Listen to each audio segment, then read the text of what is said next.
할렐루야. 이 아침에도 천국을 향해서 힘차게 달려가시길 바랍니다. 우리 옆에 분들과 한번 같이 인사하겠습니다. 참 잘 오셨습니다. 오늘도 은혜 많이 받으시기 바랍니다. 네, 마지막으로 한 번 더 인사하겠습니다. 끝까지 충성합시다. 네. 우리가 예수 그리스도 안에서 날마다 주님을 향한 충성의 아름다운 신앙이 자라가기를 주님의 이름으로 축복합니다. 우리 11절 말씀 다시 한 번만 우리 합독할까요? 11절입니다. 시작. 이와 같이 너희도 너희 자신을 죄에 대하여는 죽은 자요 그리스도 예수 안에서 하나님께 대하여는 살아있는 자로 여길지어다. 아멘. 죄에 대하여는 죽은 자요 그리스도 예수 안에서 하나님께 대하여는 살아있는 자라. 그게 저와 여러분인 줄 믿습니다. 네, 오늘은 로마서 18번째 시간으로 그럴 수 없느니라 라는 제목으로 같이 말씀을 나누도록 하겠습니다. 그럴 수 없느니라. 사도 바울은 로마서 1장부터 5장까지는 우리가 얼마나 무능하고 얼마나 악한 죄인인지를 밝혀내면서 어느 누구도 이런 죄에서 스스로를 구원할 자가 아무도 없구나 하는 걸 깨닫게 하시고, 그 클라이막스로 율법을 주셔서 우리가 얼마나 죄된 인간인지를 더 밝히 드러내신다 그랬어요. 그래서 그 죄 아래 갇혀있는 우리들을 율법 외에 또 다른 의이신 예수 그리스도로 말미암아 하나님께서 우리를 구원하여 주셨다고 말씀하셨습니다. 그 하나님의 구원의 은혜는 하나님의 전적인 은혜입니다. 그리고 하나님의 전적인 긍휼하심입니다. 그래서 아브라함과 다윗을 들어서 믿음이 무엇인지를 우리에게 설명해 주었어요.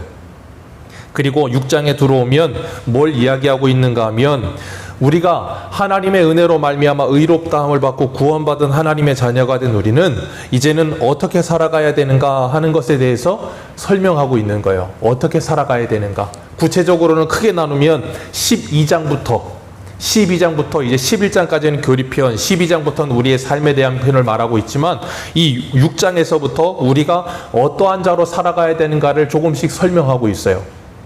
왜 그런가 하면, 사도 바울이 말하는 구원이라는 개념을 사람들이 오해하는 사람들이 꽤 있어요. 왜냐하면 하나님의 은혜로 구원받는다, 너희들의 행위로 구원받는 것이 아니다, 그러니 너희들의 행위는 어떤 것도 하나님께 카운트가 되지 않는다, 그렇게 이야기를 하다 보니까 어떻게 되는가 하면, 그래 우리는 원래부터 할 수 없는 존재야, 우리는 아무것도 할 수 없는 존재야 하면서 스스로를 뭐하게 만드냐면 아무것도 못하는 존재로 생각하게 만들어버려요. 그러다 보니까 어떻게 되는가 하면 아무것도 안 해도 되는 사람인 줄 아는 거예요.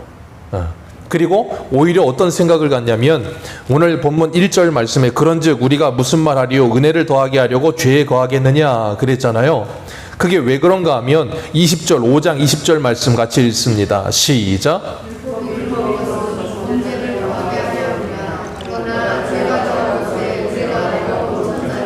네, 이 말씀을 들은 사람들이 어떻게 해요? 또 사도 바울의 말을 꼬는 거예요. 그래, 은혜가 더하게 하려면 죄가 더해야 되는구나. 그러니까 이제 뭐 짓자? 죄 짓자. 죄를 많이 지으면 많이 지을수록 은혜를 더 많이 받는구나. 말이 됩니까? 안 됩니까? 안 돼요. 근데 그렇게 생각하는 사람들이 있을까요? 없을까요? 있더라는 거예요. 있더라는 거예요. 금요일날 제가 말씀드렸죠. 이해할 수 없는 사람들이 우리는 있다니까요. 이해가 도무지 되지 않는 사람이 있어요. 저 사람의 머릿속에 들어가 봤으면 좋겠어. 근데 우리는 이해가 되지 않는데 누구는 이해하신다고요? 우리 주님은 이해하신다고요. 그리고 오늘 본문에 뭐라 그러냐면 그럴 수 없느니라 라고 이야기를 하는 거예요. 그래서 왜 그런가 하면, 구원을 이제 하나님의 은혜로 받는다고 하다 보니까 우리는 어떤 것도 하지 않아도 된다고 생각하던 사람이 종교개혁가 중에도 있었어요. 그게 누구냐면 마틴 루터예요. 마틴 루터라고 하는 사람은 천주교의 사제로서 행함으로 구원받는다고 하는 이 교리를 가지고 어떻게든지 구원받아 보기 위해서 엄청난 고행을 했어요. 아무리 고행을 해도 죄를 벗어나지를 못하는 거예요. 아무리 고행을 해도 자유함이 없는 거예요. 그런데 로마서 1장의 말씀을 읽고 복음에는 하나님의 의가 나타나서 믿음으로 믿음에 이르게 하나니 오직 의인은 믿음으로 말미암아 살리라는 이 말씀이 확 루터에게 꽂힌 거예요. 하나님이 그 말씀을 통해 그래 나는 은혜로 구원받는구나, 이걸 복음으로 받아들이고 나서 보니까 마틴 루터가 뭐 했는가 하면, 그동안 자기가 천주교 안에서 행했던 모든 행위들이 다 뭐 한 거예요? 배설물과 같이 쓸데없는 거라는 걸 알았던 거예요. 그러다 보니까 마틴 루터가 뭘 강조했냐면 오직 믿음, 오직 은혜, 오직 믿음으로 구원받는다, 오직 은혜로 구원받는다. 여기에 너무 심취하다 보니까 행함을 어떻게 하겠어요? 행함은 필요 없다는 식으로 이야기하게 되어버린 거예요. 왜요? 너무 행위에 갇혀있다 보니까, 거기서 벗어나서 복음으로 은혜로 구원받는다고 하니까 그래 이거야 하고 나니까 이걸 어떻게 해요? 소홀히 한 거예요. 없애버린 건 아니지만 소홀히 했어요. 그래서 마틴 루터는 이 자신이 회심하고 난 뒤에 초창기에는 야고보서 같은 말씀을 뭐라 그러냐면 지푸라기 복음이라고 그랬어요. 야고보서는 뭘 강조해요? 야고보서는 뭘 강조합니까? 야고보서에 뭐라 그랬어요? 가장 중심된 구절이 행함이 없는 믿음은 죽은 것이니라. 자, 행함을 강조합니까? 믿음을 강조합니까? 믿음을 강조하는 거예요. 야고보서는 믿음을 강조하는 겁니다. 아멘이십니까? 행함이 없는 믿음, 그건 죽은 믿음이다. 그건 믿음이 아니다. 그건 마귀도 알고 떠는 믿음이다. 그런 믿음으로 구원받는 거 아니다라는 걸 말하면서 참된 믿음은 반드시 뭘 포함하고 있다? 행함을 포함하고 있다. 그렇기 때문에 행함이 없는 믿음은 죽은 믿음이지 그게 살아있는 믿음이 아니다를 강조한 거예요. 그런데 루터가 이 행위에, 행함에 엄청나게 뒤이다 보니까 자라보고 놀란 것은 뭘 보고도 놀란다고요? 소뚜껑 보고도 놀라는 거예요. 그러니까 야고보서 이거 아닌 것 같은데, 후에는 안 그랬어요? 초창기에 너무 여기서 눌려있다가 자유를 얻고 나서 보니까 이건 아닌 것 같다 그러다가 초창기에 그러다가 나중에는 괜찮아졌어요. 근데 중요한 건 그런 마음들이 여전히 오늘날에도 있는 사람들이 있다라는 거예요. 그러다 보니까 행함은 필요 없는 것처럼 생각하는 사람들, 그래서 그런 사람들을 뭐라 그러냐면 율법 폐기론자들, 그렇게 말해요. 율법 폐기론자들. 그래서 오늘날도 보면 어떤 사람들은 구약은 다 소용없다, 신약만 있으면 된다, 그런 사람도 있고, 어떤 사람은 신약도 다 필요 없다, 편지들이 뭐가 필요하냐, 예수님의 말씀만 있으면 된다, 그런 사람들도 있어요. 정말로요. 그런데 기억하세요. 주님께서 우리에게 분명히 말씀하셨어요. 너희가 나를 사랑하면 나의 계명을 지키리라. 사도 요한도 요한일서에서 뭘 그렇게 강조합니까? 사랑 누가 말했나? 사도 요한이 말했어요. 그렇게 사랑을 그냥 입에 달고 사는 사도 요한이 요한일서에 뭐라 그래요? 사랑은 뭐라고요? 주의 계명을 지키는 것이 곧 사랑이니라. 그렇기 때문에 구원받는 조건으로서 율법은 소용이 없지만 구원받은 성도에게 있어서 하나님을 사랑하는 구체적인 표현으로서의 율법은 필요한 겁니다. 그래서 사랑은 율법의 무엇이라 그랬어요? 완성이라 그랬어요. 사랑은 율법의 완성이니까 사랑만 하면 다 되는 거죠? 아니에요. 사랑만 하면 다 되는 게 아닙니다. 제가 그래서 우스갯소리로 항상 예를 드는 게 뭐예요? 남자 여자가 연애를 해요. 남자가 여자를 너무 사랑해. 그래갖고 프로포즈를 하려고 강남에 오마카세 맞죠? 오마카세 집에 데려갔어. 근데 일식 최고급 횟집이야. 근데 1인분에 막 100만 원. 남자가 그냥 월급 한 달치를 털어가지고 가자. 거기 가갖고 프로포즈를 하려고 그러는데 여자가 그냥 안 먹어. 그러면 어때요? 기분이 좀 상하면서, 그런데 여자가 어쩔 수 없이 눈치 보면서 한 점 먹었어. 근데 회를 못 먹는 사람인데 알러지가 걸려갖고 쓰러져 버렸어. 어떡할 거야? 남자는 여자를 사랑 안 하죠? 사랑합니다. 근데 여자를 알아요? 몰라요? 몰라요. 그러니까 사랑하면 사랑함과 동시에 그 사랑에 뭐가 필요해요? 지식이 필요해요. 사랑에는 반드시 지식이 필요합니다. 결혼하면, 그래서 사랑하면 뭐가 필요해요? 지식이 필요한 거예요. 결혼하기 전에는요, 사랑만 했어. 결혼하기 전에는 사랑만 해서 반쪽짜리 사랑만 하다가 결혼해서 같이 살다 보니까 이제는 그 사랑에 뭐가 더해지는 중이에요? 지식이 더해지는 중이에요. 근데 그 지식이 잘못된 지식으로 더해지면 이제 문제가 되는 거예요. 그럼 뭐라 그러냐면 그러면서 내가 다 알아. 알긴 뭘 다 알아. 근데 옆에 있는 사람을 다 안 돼. 그리고 그 사람이 뭔가 하나 액션을 취하면 이렇게 하면 이렇게 할 거지? 다 알아. 그렇게 할 거 아니었는데 길에 시작하고 다 그렇게 말을 해. 그러면 하려고 하던 사람은 어떻게 하냐면 하려고 하던 것도 안 합니다. 우리는 사람을 다 몰라요. 10길 물속은 알아도 한 길 사람 속은 모른다니까요. 근데 다 안다고 착각을 해. 그러다 보니까 서로를 오해하니까 뭐예요? 온전한 사랑으로 나가지 못하는 거예요. 하나님을 사랑한다는 건 그 사랑함을 시작하여서 지식적인 것으로 나아가서 온전해져 가야 되는 거예요. 그래서 사도 바울은 에베소서 4장에 뭐라 그랬어요? 너희들이 하나님의 아들 예수 그리스도를 믿는 것과 아는 것이 하나 되어 그리스도의 장성한 분량에 자라간다 그랬잖아요. 그렇기 때문에 우리는 하나님을 아는 일이 필요한 겁니다. 하나님을 사랑하면 사랑할수록 더 하나님을 알고 싶어지는 겁니다. 그래서 시편 1편에 뭐라 그랬습니까? 복 있는 사람은 여호와의 말씀을 주야로 묵상하는 자로다. 왜요? 사랑하니까. 하나님을 사랑하십니까? 여러분은 무엇을 사랑하십니까? 예전에 어떤 분이 우스갯소리로 그러더라고요. 어떤 분이 이 목회를 하다가 이 당구의 취미에 빠진 거예요. 당구에 심취하다 보니까 모든 사각형, 직사각형이 보이면 뭘로 보여요? 당구 다리로 보이는 거예요.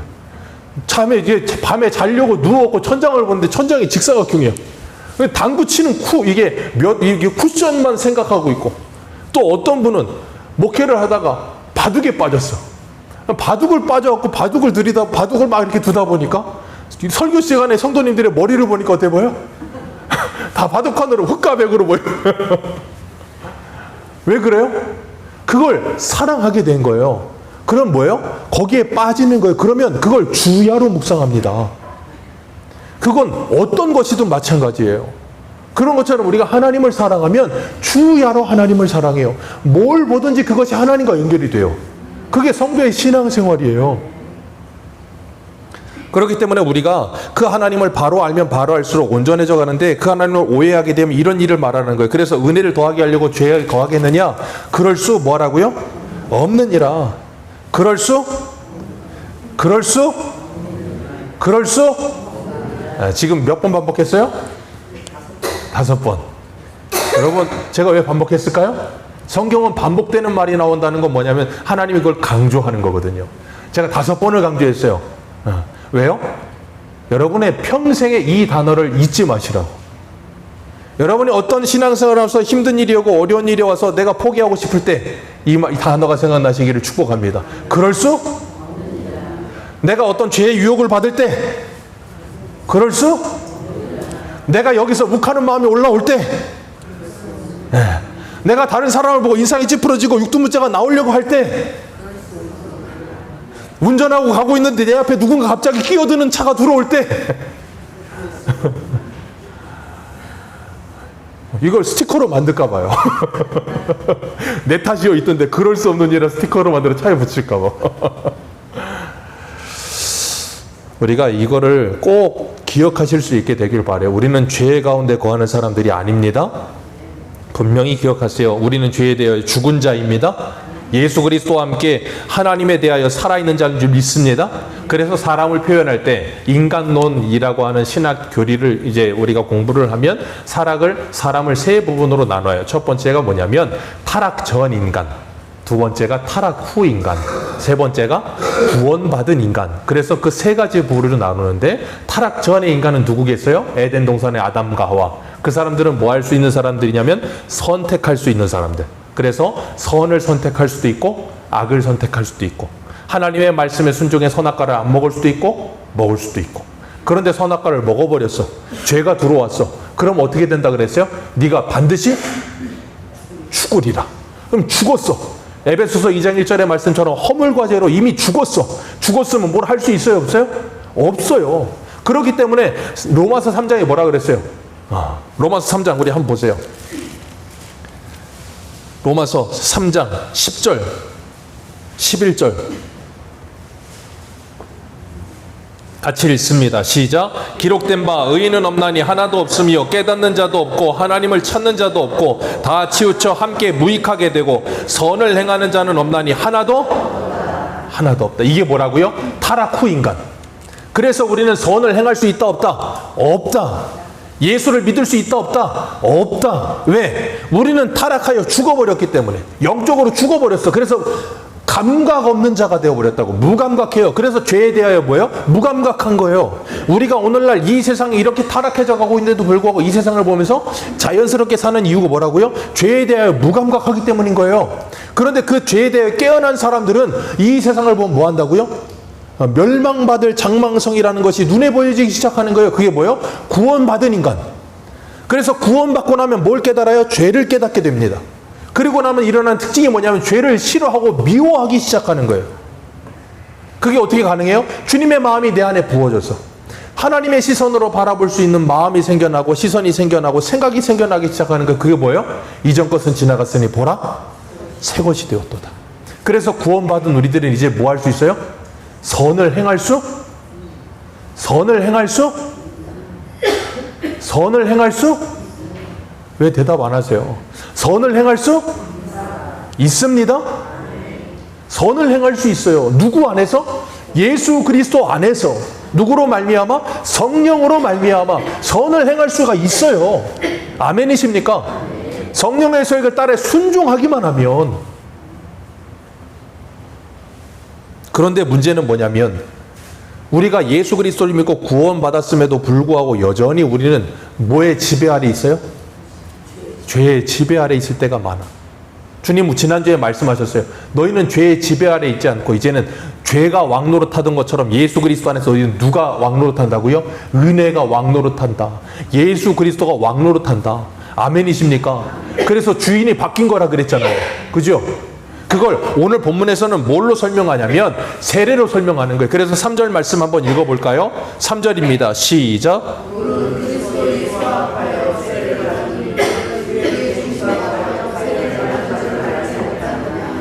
아멘.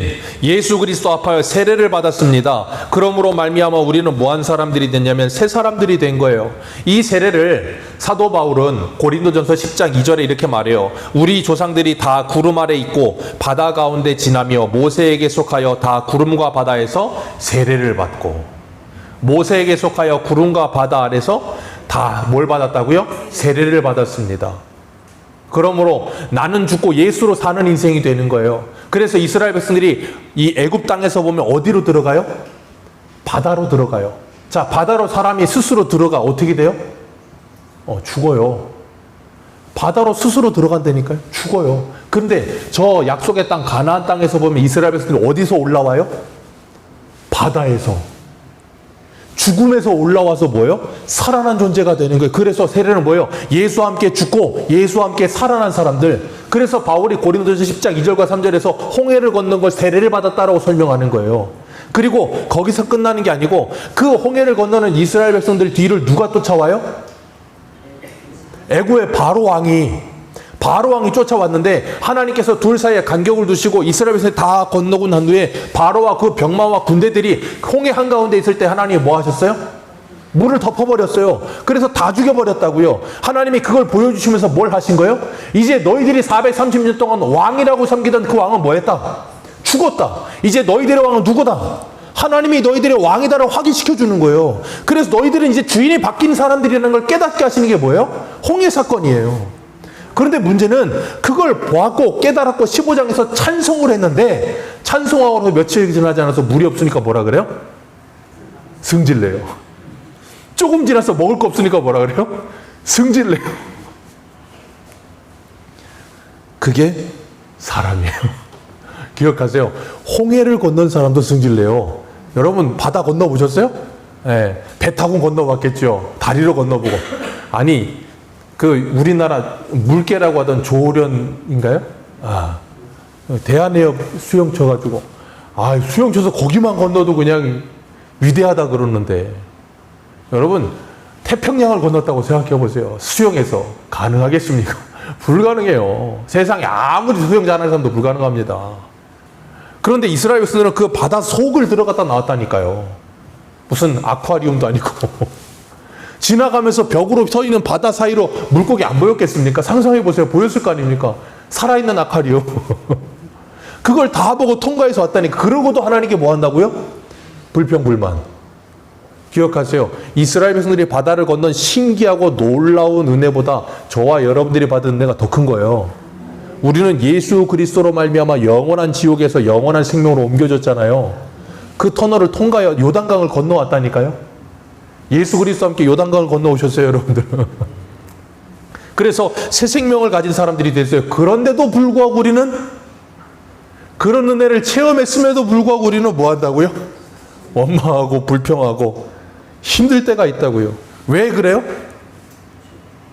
이놈의 죄의 본성이, 이 죄가, 이놈의 사단이가 그냥 내버려 두지를 않아. 그냥 내버려 두지를 않아. 계속해서 따라오는 거예요. 그래서 예수님께서 공생애를 시작하면서 40일 금식하시고 성령에 이끌려서 광야에 가셔서 뭐 하셨어요? 사단에게 시험을 받으시고 말씀으로 그 시험을 3가지를 이기시잖아요. 그리고 난 다음 누가복음에 보면 사단이 잠시 떠나니라 그런 표현이 나와요. 그리고 난 다음 예수님이 언제까지 시험을 받냐면 십자가에 달려 죽으실 때까지 시험을 받으세요. 십자가에 달려있는데 조롱하면서 네가 하나님의 아들이냐 내려와봐라고 우리가 믿겠다 그러면서 온갖 조롱과 시험을 합니다. 예수님이 그 모든 시험을 다 이기시고 죽으시고 부활하셔서 뭐 하셨어요? 승리하셨습니다. 그래서 창세기 3장 15절의 말씀처럼 여자의 후손이 뱀의 머리를 뭐 하셨어요? 밟으셨어요. 그래서 뱀은 이제 어떤 상태예요? 그로기 상태. 아절이 죽진 않았어. 이제 해롱해롱되고 제정신이 아닌 상태.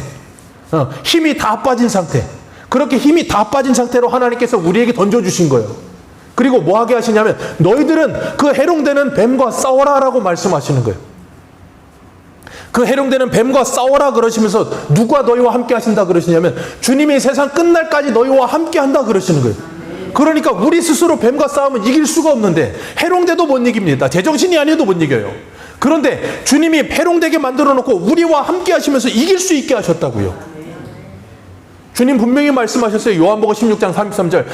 내가 이것을 너희에게 이르는 것은 너희로 내 안에서 평안을 누리게 하려 함이라. 세상에서는 너희가 환난을 당하나 두려워하지 말라. 담대하라. 내가 세상을 이기었느니라. 그리고 야고보서 4장 7절에 이렇게 말씀하세요. 그런즉 너희는 하나님께 복종할지어다. 마귀를 대적하라. 그리하면 너희를 피하리라. 마귀를 대적하라. 그리하면 너희를 피하리라. 아멘이십니까? 마귀를 대적하라. 그리하면 너희를 피하리라. 은혜를 더하게 하려고 죄 가운데 거하겠느냐? 아직 훈련이 덜 되셨네. 죄 가운데 거하겠느냐? 네, 그럴 수 없느니라. 그거 죽어라고 외우시라고요. 무슨 일이 있든지 그럴 수 없느니라 하시라고요. 그럴 수 없느니라. 나는 죄에 대하여 죽고 하나님에 대하여 이제 살아난 존재가 되었느니라. 난 예수 그리스도에서 새 생명을 얻은 자가 되었느니라. 내 죄는 마귀가 아니고 죄가 아니고 은혜요. 예수 그리스도가 내 주인이다. 이걸 선포하라는 거예요. 언제요? 영적인 싸움이 시작될 때마다, 사단이 우리를 유혹해올 때마다 선포하시라는 거예요. 제가 선포하는 거 별로 좋아하진 않지만 선포하시라고. 선포. 왜? 자꾸 잊어버려. 우리는 너무 빨리 잊어버려. 이게 생각들이 금방금방 날아가요. 그래서 자꾸 선포하셔야 돼요. 안 그러면 또 잊어버리니까. 어떤 걸 잊어버려요? 내가 어떤 사람인지 잊어버려. 내가 어떤 신분을 가진 사람인지 잊어버려. 내가 어떤 능력을 가진 사람인지 잊어버려. 주님이 나와 함께 하시는 사람인데 내가 이런 거에 져가지고 이렇게 흐물흐물대고 있으면 되겠나? 그걸 스스로 깨닫게 하시기 위해 선포하시라는 거예요. 다른 게 아니고. 그래서 갈라디아서 5장 24절에 이렇게 말해요. 그리스도 예수의 사람은 육체와 함께 그 정욕과 탐심을 십자가에 못 박았느니라. 아멘. 우리의 정욕과 탐심을 십자가에 못 박은 줄로 믿습니다. 그래서 6절 말씀에 뭐라 그래요? 오늘 본문 6절 시작.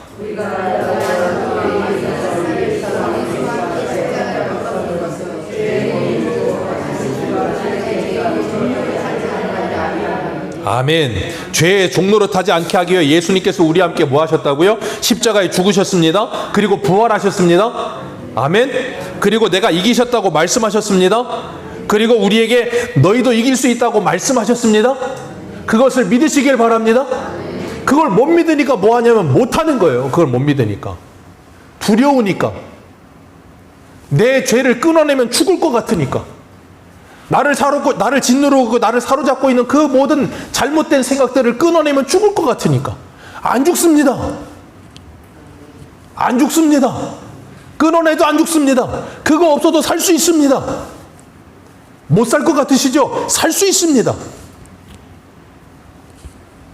주님께서 우리에게 승리하게 하신 줄 믿으시길 바랍니다.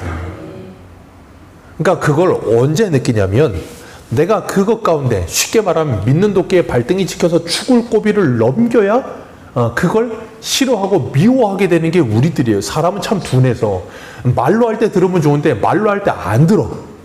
이제 여름 시즌이 됩니다. 그럼 이제 더우니까 어디 가요? 다 저 산으로 바다로 갑니다. 물놀이 갑니다. 그런데 대부분의 사람들은 안 그래요. 근데 물놀이 가면 꼭 가지 말라는 데 가는 사람들이 있어. 들어가지 마세요. 저 가지 마세요. 누가 가요? 누가 갑니까? 그런 사람들은 꼭 객기를 부리는 사람들. 수영 좀 한다는 사람들이 가지 수영 못하는 사람 안 갑니다. 왜? 겁나서. 근데 수영 좀 한다는 사람들은 그런 데 꼭 가요. 꼭 갔다가 어떻게 돼요? 거의 대부분은 괜찮아. 근데 그러다가 한둘씩 거기 휘말려. 그래서 헤어나오질 못하고 죽을 뻔하다가 살아나는 사람들이 있어요. 그걸 우리는 뭐라 그래요?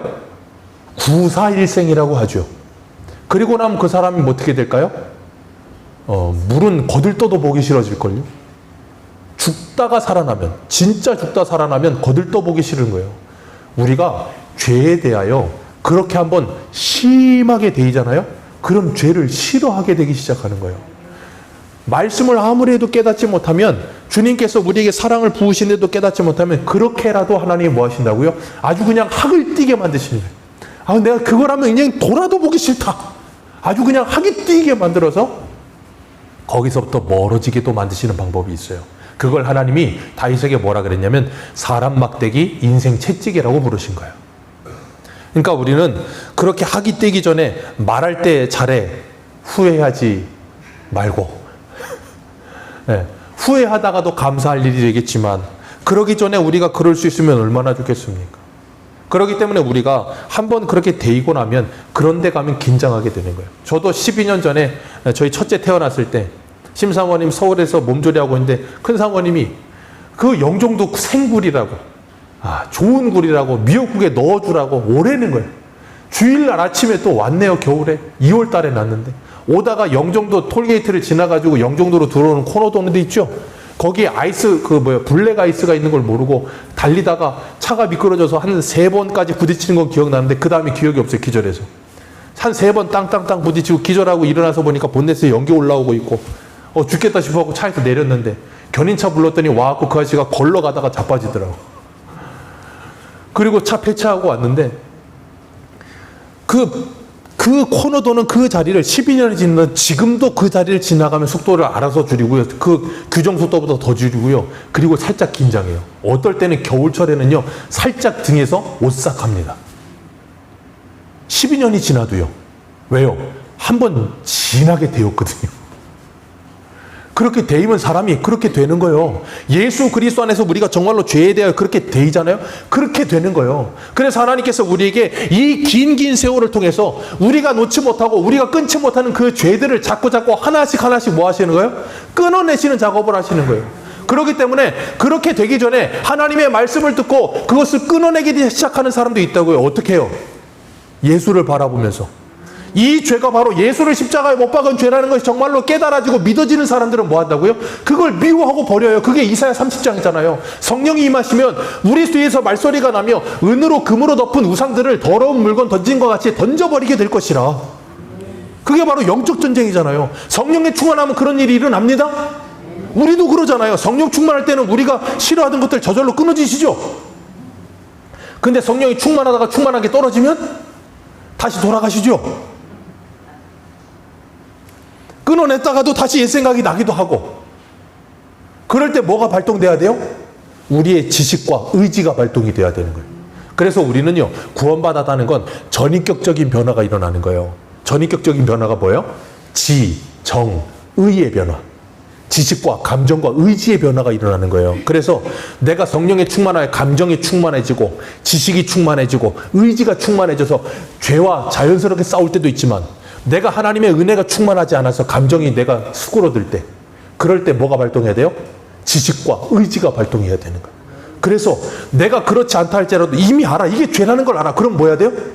그럴 수 없는 일을 되뇌이면서 뭐예요? 하고 싶어도 하지 않는 거예요. 그리고 내 몸을 쳐서 복종케 하는 훈련을 하는 거예요. 그걸 뭐라 그래요? 영적 싸움과 경건의 훈련이라고 하는 거예요. 그게 필요하다니까요. 그러면서 기도하는 거예요. 하나님, 나를 도와 주옵소서. 여러분, 영적 전쟁은 그렇게 하는 겁니다.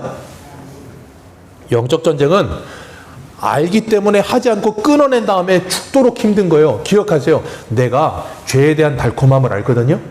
오래 했었기 때문에 알아요. 근데 그걸 끊어내려고 하면 힘들어요. 근데 은혜 받으면 된다 그랬잖아요. 근데 은혜가 떨어지면 그게 달콤하기 때문에 다시 그리로 기웃거려요. 근데 그걸 강제로 끊어내면 거기에 대한 열망이 굉장히 강력합니다. 열망이 강력해요. 언제 경험해요? 야식 먹을 때. 끊어냈는데 다이어트 하느라고. 열망이 강력해요. 어제 저녁에도 제가 저희 첫째하고 큰 사모님 어제 식사하셔가지고 이제 짜장면 짬뽕 먹을래? 그래가지고 이제 저는 짬뽕을 시키고 저희 아이는 너 짜장면 아니면 짬뽕 먹었더니 얘가 갑자기 콩국수를 먹겠대. 쟤 12살인데? 왜 그랬더니 짜장면 먹으면 다시 이거 올라온다는 거야.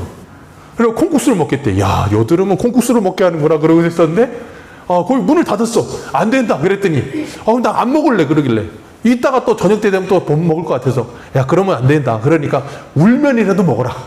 울면인가 우동인가 뭔가 하여튼 시켰어요. 근데 울면을 먹으면 맛이 닝닝하거든. 바로 앞에 아빠가 맛있는 짬뽕을 먹거든. 이건 지금 나겠고 이거 빨개졌고 화산 터지고 그러니까 안 먹어야 되는데 한 젓가락만 그러고 쓱 먹더니 맛있거든. 그리고 울면을 먹으니까 맛이 안 나.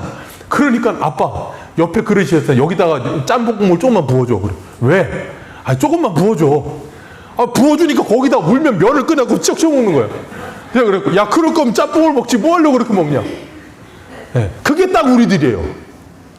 안 되는 줄 알아. 그럴 수 없느니라. 근데 너무 맛있어. 그러니까 국물만 좀 주세요. 그거 좀 적자고 그거.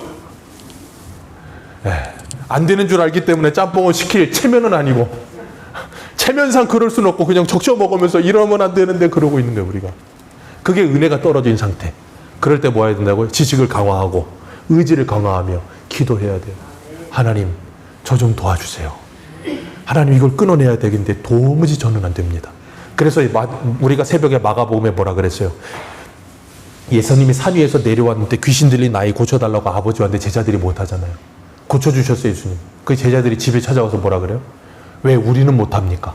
왜? 방금 전에 전도 나갔을 때는 고쳤거든. 귀신 쫓아냈거든. 그리고 나서 왜 우리는 못합니까? 예수님 뭐라 그랬어요? 기도 외에는 이런 유가 나갈 수 없느니라. 그게 뭐라 그랬어요, 제가? 그거 너희들이 하는 거 아니고 누가 하는 거다? 하나님이 하시는 거다. 그러니까 너희들 하나님 의지에 기도하지 않으면 그런 일은 절대 일어나지? 너희들 개인의 견고한 능력으로 되지 않는다요. 우리 개인의 견고한 능력으로 못합니다. 죄가 얼마나 강력한데요. 이거 끊어내는 게 얼마나 힘든데요. 짬뽕 끊어내는 거 하나도 힘듭니다. 얼마나 힘든데요. 그러니까 삼손이 어떻게 합니까? 얘가 이 힘도 센데 문제는 뭐냐면 들릴라가 문제예요. 들릴라가 꿰니까 얘가 그냥 들릴라도 못 버리겠고 하나님도 못 버리겠고 이도저도 아니야. 그러니까 양다리에 걸쳐가지고 사사기 16장 16절 보면 뭐라 그래요? 삼손이 들릴라가 매일 그냥 긁으니까 번뇌하여 죽을 지경이라 그랬어요. 그거 영적 싸움 아닙니다. 우린 그걸 영적 싸움이라고 착각해요. 둘 다 붙들고 가운데에서 이도저도 아닌 상태로 그냥 괴로워서 죽겠는 상태는 영적 싸움이 아니에요. 어떤 상태라고요? 은혜 못 받아도 의지와 지식으로 이것이 아니라는 걸 알기 때문에 끊어내고 끊어내면 어떻게 된다고요? 들릴라가 주야로 묵상이 돼. 날마다 들릴래 생각이야. 끊어내. 그리고 난 다음 뭐 하시라고요? 기도하셔야 돼요. 그럼 하나님의 은혜 주시면 이 들릴라를 살아가던 그 열망보다 더 큰 성령의 그 권능이 우리를 지배하는 거예요. 그러면 거기서부터 멀어지게 되는 거예요. 그걸 영적 싸움이라고 하는 거예요. 근데 문제는 뭐냐면 그 영적 싸움이 계속되는 거예요. 한 번만 있는 게 아니라 계속됩니다. 언제까지요? 죽는 날까지 계속되는 거예요. 예수님이 십자가에 죽으실 때까지 사단이 계속 시험했던 것처럼. 그래 창세기 4장 7절에 하나님께서 가인에게 이런 말씀하셨어요. 죄가 너를 원하나 너는 죄를 다스릴지니라. 죄가 너를 원하나 누가복음 22장에도 예수님이 베드로에게 오잖아요. 사단이 너희들을 밀가루듯 하려고 청구하였으나 내가 너희를 위하여 기도하노니 너는 돌이킨 후에 형제들을 굳게 하라. 사단이 밀가루듯 하려고 우리를 날마다 청구한다고요. 죄가 우리를 날마다 요구한다고요. 끊어냈던 죄도 요구하고요. 몰랐던 죄도 우리를 요구하고요. 날마다 요구해요. 그걸 뭐 하라고요? 너는 죄를 다스릴지니라. 근데 문제는 에덴 동산에서는 그걸 할 수 있었는데 죄 짓고 난 후에는 그걸 할 수 있다 없다? 못한다. 죄를 다스릴 수가 없어. 그러니까 어떻게 해요? 기도해야죠. 왜? 네가 할 수 없으니까. 근데 가인이 기도합니까? 안 합니까? 안 하죠. 안 하고 그 다음 절에 바로 뭐 합니까? 4장 8절에 자기 동생 아벨 돌로 쳐 죽여버리죠. 왜요? 죄의 지배를 받아버려요. 그래서 베드로는 베드로전서 5장 8절에 이렇게 말합니다. 근신하라 깨어라 너희 대적 마귀가 우는 사자같이 두루다니며 삼킬 차를 찾나니 너희는 믿음을 굳게 하여 그를 대적하라. 이는 세상에 있는 너희 형제들도 동일한 고난을 받은 줄 알미라. 아멘. 사단이 우는 사자와 같이 삼킬 차를 찾아 두루다닙니다. 죄가 우리를 날마다 요구합니다. 청구합니다. 그래서 죄를 짓지 않으려고 했어요. 근데 저 사람이 승질나게 하니까 죄를 짓는 거예요. 내가 너 때문에 안 피우던 이걸 다시 피우고 내가 너 때문에 마시는 거예요. 라고 하면서 어떻게 해요? 합리화를 하는 거예요. 그러니까 어떻게 만들어요? 구실을 찾아요. 자꾸 그걸 해야 되겠는데 못하겠으니까 구실을 찾아. 그러면서 이 구실을 찾고 저 구실을 찾으면서 하나님 제가 이래서 그런 거예요. 아시죠? 아유 어떻게 해요? 아유 그러면서 자꾸 거기로 가는 거예요. 뭐 하려고? 죄 지으려고. 거기로 가지 말고 기도를 해야 되는데. 마음이 찔림이 있으시거든 돌이키시기를 축복합니다. 죄가 틈만 나면 우리를 지금도 계속 청구합니다. 그래서 에베소서에서 바울은 뭐라 그래요?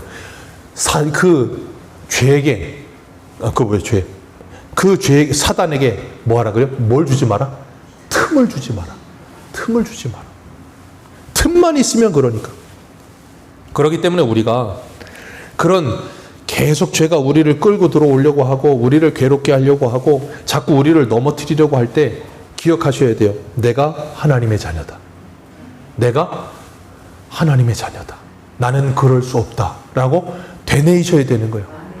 그러지 않으면 죄는 끊임없이 우리를 뭐 한다고요? 자꾸 끌고 들어가요. 어디로요? 깊은 수렁으로 끌고 들어갑니다. 그래서 우리 안에 나쁜 생각 주고요. 우리 안에 시기 질투하는 마음 주고요. 우리 안에 자꾸 사람들을 욕할 마음 주고요. 수군수고를 말하는 마음 주고요. 자꾸 사람들 괴롭게 만드는 거예요. 기억하세요. 여러분 안에 모든 악한 생각은 하나부터 열까지 전부 다 사단이 주는 마음입니다. 하나부터 열까지 사단이 장난질하는 겁니다. 남을 욕하는 거, 시기 질투하는 거, 온갖 악한 생각하는 거, 온갖 부정적인 생각하는 거, 온갖 어두운 생각, 우울한 생각, 하나부터 열까지 하나도 빼지 않고 다 사단이 주는 거예요. 거기에 붙잡히지 마세요. 루터는 말했어요. 공중에 새가 지나가는 것을 가로막을 수는 없다. 그러나 그 새가 내 머리 위에 둥지를 트는 건 막을 수 있다. 그 말은 뭐예요? 여러분 안에 부정적인 생각 지나갈 수 있습니다. 그죠? 갑자기 나는 생각을 어떻게 막습니까? 못 막아요. 여러분 안에 다른 사람을 미워하는 생각이 순간적으로 들 수 없으세요? 있어요. 막 질투하는 생각도 들고 시기하는 생각도 들 수 있어요. 근데 여러분 그걸 계속 묵상하지 마시라고요. 그 생각이 들거든 곧바로 그럴 수 떨쳐버리셔야 돼요. 그게 떨쳐버리지 안 되시거든 그 자리에서 일어나서 밖에라도 잠깐 나가세요. 그러면 생각이 환기가 됩니다. 안 되면 기도하세요. 그러면 생각이 환기가 옵니다. 그래야지 안 그러면 사단은 우리를 끊임없이 끌고 들어가요. 그래서 계속 죄 아래 영향력 아래 있게 만들어. 그래서 뭐 하게 만들어요? 하나님의 자녀답게 살지 못하게 만들어. 행복하게 살지 못하게 만들어. 주님 안에서 영생을 누리지 못하게 만들어. 사단은 우리를 지옥으로 끌고 갈 힘은 없습니다. 그러나 이 땅에서 우리가 하나님의 자녀답지 못하게 살고 우리를 불안하게는 만들 수 있어요. 그렇기 때문에 그 사단에게 붙잡히지 마세요. 우리는 죄의 책임은 없지만 죄의 오염에서 계속해서 벗어나야 되는데 그게 잘 안 돼. 그렇기 때문에 하나님은 우리에게 뭐 하세요? 말씀으로 가르치시는 거예요. 이길 수 있다. 그렇게 하지 않을 수 있다. 그런데 문제는 내 옆에 있는 사람들이 나에게 실수하고 어렵게 하고 나는 안 그러겠다고 이제 그런 생각들 떨쳐버리겠다고 했는데 문제는 주변에서 나를 가만두지 않아. 어느 날 갑자기 누군가가 내 뒷담화를 해. 그런 생각이 그럴 수 없다 그러고 막 암송하고 막 했는데 갑자기 누가 내 뒷담화하는 소리가 확 들렸어. 그럼 어떻게 돼요? 그럴 수 없는 일을 했던, 그럴 수 있는 일을 했던 모든 생각들이 다 무너져 버리면서 어떻게 돼요? 한순간에 그 생각에 사로잡혀 버려. 그리고 나면 주야로 말씀을 묵상하는 게 아니라 그 생각을 묵상합니다. 그때 기억하세요. 그럴 수 없느니라 했잖아요. 이제 그럴 때는 이렇게 암송하세요. 그럴 수 있느니라. 자, 따라해 보실까요? 그럴 수 있느니라. 나를 욕하는 사람? 그럴 수? 이게 잘 안 돼.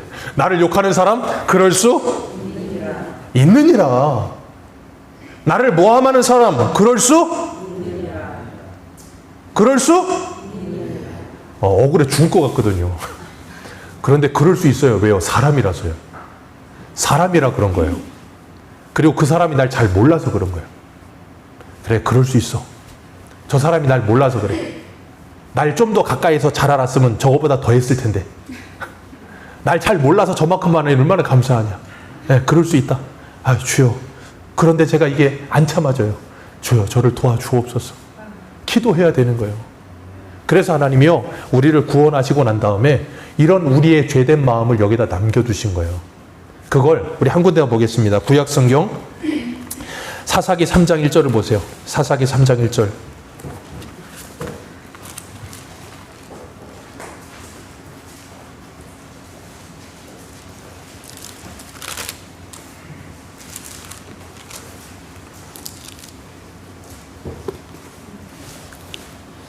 사사기 3장 1절입니다.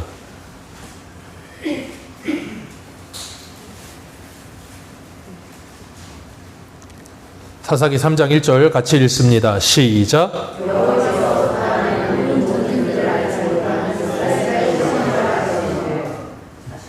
2절 시작.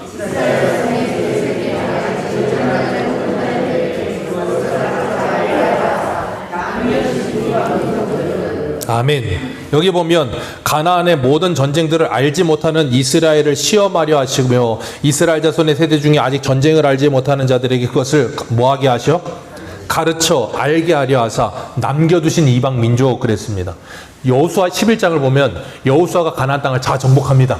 그런데 땅 나누기 전 12장이 땅 나누기 하기 전에 11장 마지막에 보면 다 정복했는데 약간 남겨두신 땅이 있다 그랬어요. 그게 어디냐면 가드와 가사와 아스돗이에요. 가드 하면 생각나는 사람 누굽니까? 가드 하면 생각나는 대표적인 거인이 있죠. 골리앗. 가사 하면 누구나 생각나냐면 좀 전에 말씀드린 들릴라. 아스돗, 다곤 신전이 있는 곳. 가드, 골리앗과 같은 강력한 힘을 가진 이들. 가사, 들릴라와 같이 매력적인 유혹을 하는 이들. 그리고 아스돗, 우상들. 그 세 가지가 우리를 계속해서 공격해 오는 거예요. 사단이. 당근과 채찍으로 우리를 계속해서 훈련을 시키려고 그래. 그래가지고 무섭게 채찍질했다가 무섭게 당근도 줬다가 그럼 안 먹어야 되는데 먹으려고 막 우동 국물에 적셔 먹고 막 그러면서 막 슬퍼하고 울고 막 그러고 있는다고요. 그러면서도 싸워야 된다는 건 알기 때문에 괴롭고 그게 우리들의 현주소라서 우리는 날마다 쓰러지기 때문에 주님 앞에 의지할 수밖에 없고 그래서 존 오웬이라고 하는 분이 죄 죽이기라는 책에서 이런 표현을 썼어요. 죄가 우리를 이기거나 우리가 죄를 이기거나 하지 않는 날은 단 하루도 없다. 죄가 우리를 이기거나 우리가 죄를 이기거나 하지 않는 날, 그러지 않고 태평한 날은 단 하루도 없다. 언제까지요? 천국 가는 그날까지 단 하루도 없어요. 그래서 여러분의 마음이 그렇게 어지러운 거예요. 여러분의 생각도 그렇게 어지러운 거예요. 왜요? 그 영적 전쟁이 계속되니까. 그래서 바울은 에베소 6장에 뭐라 그랬어요? 너희가 하나님의 전신갑주를 입고 뭐하라? 그 영적 전쟁을 해라. 그러면서 그 마지막에 뭐라 했어요? 무시로 성령 안에서 깨어 뭐하라?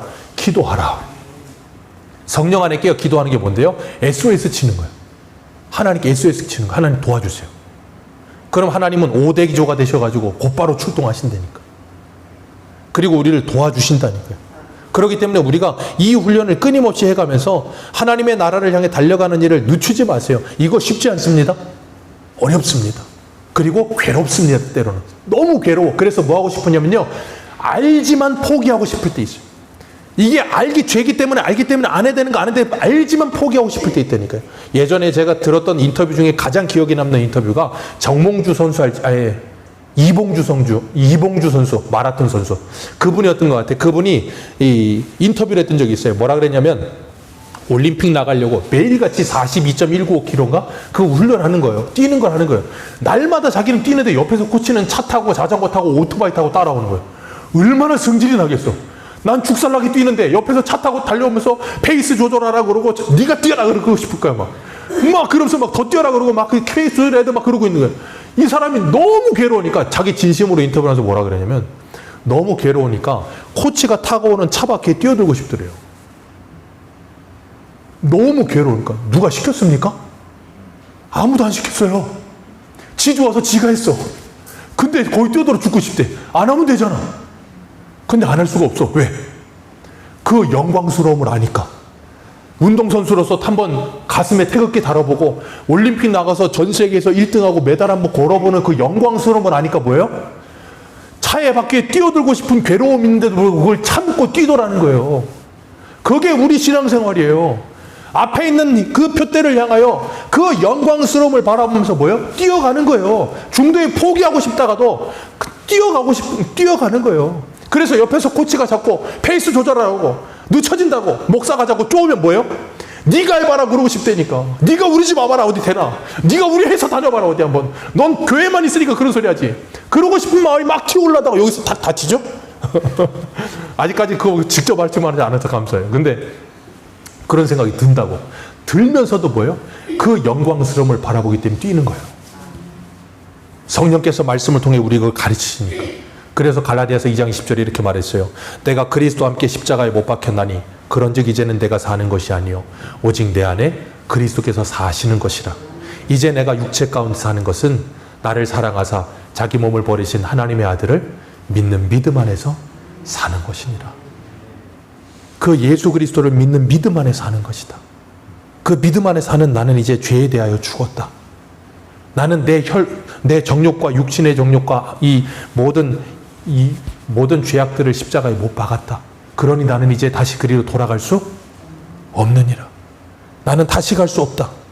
이것을 늘 생각하면서 주님께서 우리에게 마지막으로 읽겠습니다. 말씀하세요. 오늘 본문 4절 말씀 같이 읽겠습니다. 4절입니다. 시작.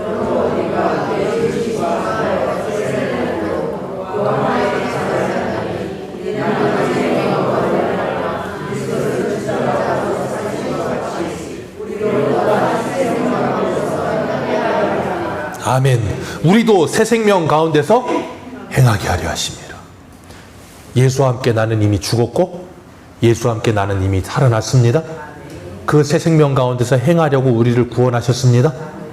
그 은혜 안에 사시면서 날마다 그 죄와 치열하게 싸우되 스스로 혼자 싸우지 마시고 우리 주님이 우리와 함께 하심을 믿으시고 우리가 시험 당할 쯤에 피할 길도 주시며 감당할 시험밖에 주지 않으시는 그 주님 의지하시며 승리하시는 저와 여러분들 되시기를 축복합니다. 기도하겠습니다.